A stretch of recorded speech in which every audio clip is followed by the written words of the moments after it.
Hi. Remember we're talking about problem solving. We talked about when you first solve a problem, what you do is come up with a perspective, a way of representing the set of solutions. Then we talked about how you use heuristics to search among those possible solutions given your representation. And we've seen how having lots of heuristics and diverse heuristics can help you look at more points and possibly find better solutions. What we want to do in this lecture is combine those two ideas, perspectives plus heuristics, to show why teams of people can often find solutions to problems that individuals can't, why teams are better. Now when I say teams, I'm going to use this in a very loose sense. I don't necessarily mean a team of people sitting in a room and brainstorming, that sort of stuff.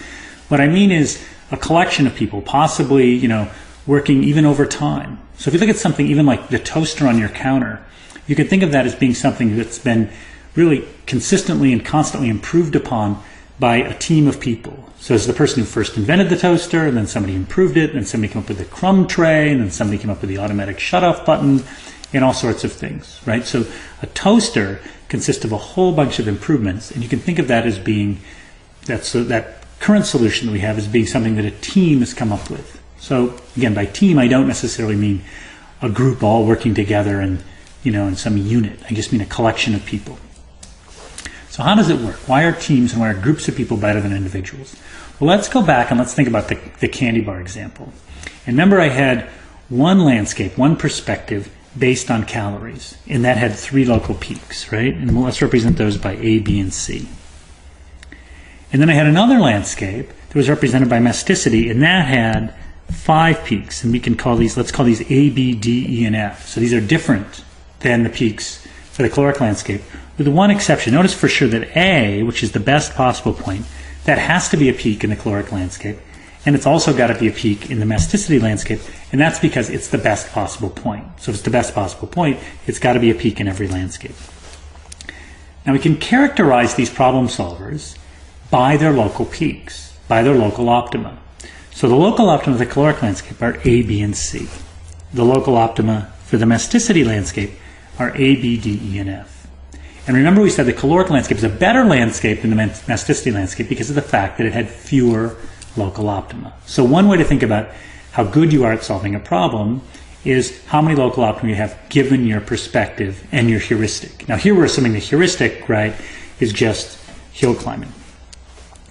Let's go deeper, because that's a fairly crude way of thinking about how good a problem solver is.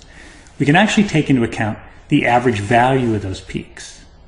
So the peaks where people get stuck are A, B, C, D, E, and F, and we can assign a value to each of those. So suppose the value to A is 10, B is 8, and so on. So A is the global optimum, and some of these other peaks aren't so good.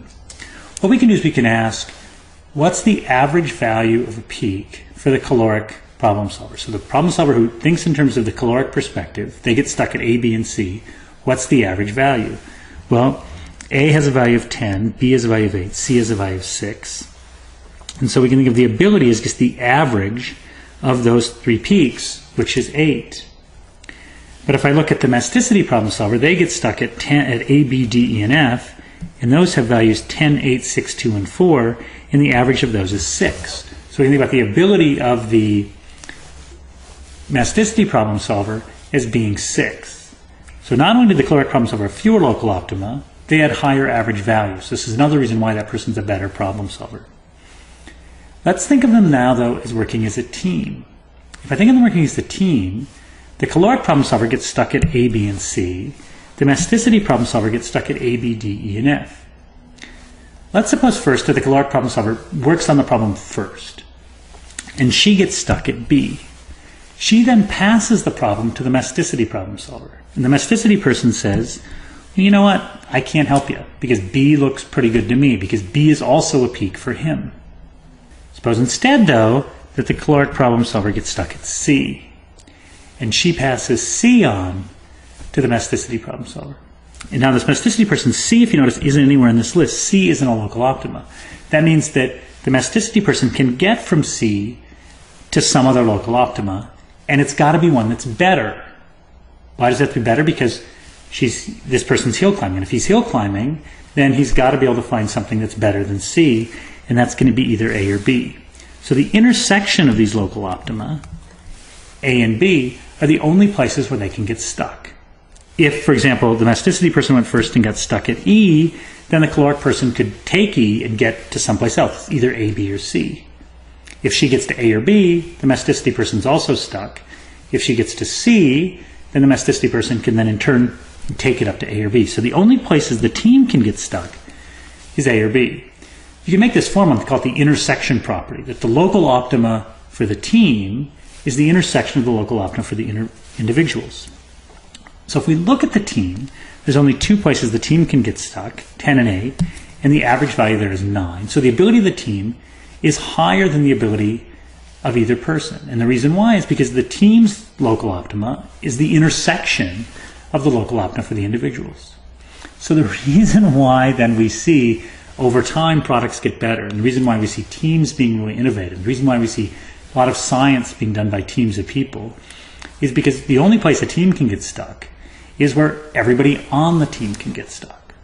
So this very simple model, having perspectives and heuristics, can explain why is it the case that teams are so much better than individuals, and why over time we keep finding better and better solutions to problems.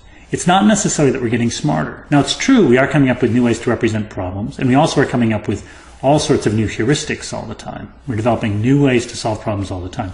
But another thing that's going on is just because of the accumulation of so many different ways of looking at problems and different ways of trying to solve them, that we get the intersection of all those peaks, and that gives us better solutions. So here's the big claim. The team can only get stuck at a solution that's a local optimum for everyone on the team. That means the team has to be better than the people in it. So what we want, right, we want people with different local optima. We want people to get stuck in different places. Well, how do we get it? We know, we've already looked at this twice, right? We looked at it first with respect to perspectives. If we have different perspectives, so if you code it this way and I code it this way, then we're going to get stuck in different places. We also want people with different heuristics. If I look in this direction and this direction, and you look in this direction and this direction, then when we add us together, we look in all four of those directions. So what we want is we want diverse perspectives, and we want diverse heuristics. And that diversity will give us different local optima, and those different local optima will mean that we take the intersections, we end up at better points. That's sort of the big idea. So if we take, again, let's play this out in more details. Again, imagine we've got these, here's this set of solutions. If one of us looks like this, and one of us looks maybe 2 to the left, and one looks 2 down, and one looks to the north, south, east, and west, if we have all these different, maybe one person looks 2 over this way, all these different heuristics, looking at a problem, that means we're less likely to get stuck at the same point, which means the team is going to do better. Or over time, society is going to do better at finding solutions to problems. This all seems really smooth and nice and great, and we've seen teams are better, and we see the value of diverse perspectives, we see the value of diverse heuristics. But what's missing? Because this seems highly stylized. There's 2 things that I've left out. First one is, right, we can write this down as communication. I've assumed that when you've got a team solving a problem, that they can communicate their solutions to one another right away. Now that's not always the case. There's a lot of misunderstanding that's going on, and we might not listen. I might just say, no, I'm not listening, right? And then no matter what you say, we don't find the better solution. Now, if you think of something like the toaster, though, it's weird. We can communicate through the toaster. If I come up with a better toaster and I make it, then you can look at my solution, you know what I've done, and then you can add the crumb tray. So if you think about making an artifact, the artifact itself, if the artifact is the solution, that gets communicated right away. But generally speaking, communication can be a problem. The other thing I've assumed is that there's the possibility of sort of error in interpreting the value of a solution. So I'm assuming if somebody proposes something and it's better, we instantly know it. It's as if there's some sort of oracle we can go to and say, oh, yep, that's a better solution. That may not always be the case. So it could be that I propose something really interesting and people just think, no, that's a bad idea. They make an error in terms of whether or not it's an interesting thing. Or it could be that I propose something that's worse and people think, oh, that's a great idea, and then we actually do it and it's not a good idea. So I've assumed there's no errors in determining the value of a solution, that when somebody proposes a solution, we know exactly what it's worth. That's not always going to be the case. So it won't always be true that there's perfect communication and there's perfect evaluation. So in a richer model, we could include communication error, and that's going to hurt teams. And we can also include just error in evaluation. That's also going to hurt teams. Even so, right, this model's shown us something fairly powerful, which is that diverse representations of problems and diverse ways of coming up with solutions can make teams of people better able at coming up with solutions than individuals. And it also sort of told us where innovation is coming from, right? Innovation is coming from different ways of seeing problems and different ways of finding solutions. There's a lot going on here, right? Now I got this model of problem solving, and we can think about people finding solutions to particular problems. Now we want to step back a bit in the next lecture and want to think about, what about bigger things like designing a house, designing a car, designing a railway system, designing a city, bigger problems. Well, oftentimes those bigger problems, the solutions, even think of it like making a computer. A computer may consist of the solutions to a whole bunch of sub-problems. So where we want to go next is we want to talk about how we combine solutions to come up with new solutions. And we'll see how that can even be used as an argument to where economic growth comes from. It actually comes from individual solutions being recombined. Okay, thanks.